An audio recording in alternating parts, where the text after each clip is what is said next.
5G is basically just radio waves. It works on higher frequencies than 4G, but it's still the same type of electromagnetic wave as Wi-Fi or Bluetooth. These waves are called non-ionizing radiation. Non-ionizing means they don't have enough energy to break apart your DNA or damage your cells.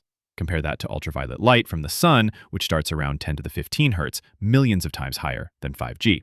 That's why UV can cause sunburns or even cancer, while 5G simply can't. There have been a lot of studies on this. So far, there's no reliable evidence that 5G causes health problems, and we do have evidence showing that it's safe at the power levels used in real networks. According to the World Health Organization, as long as 5G exposure stays within international safety limits, health consequences aren't expected.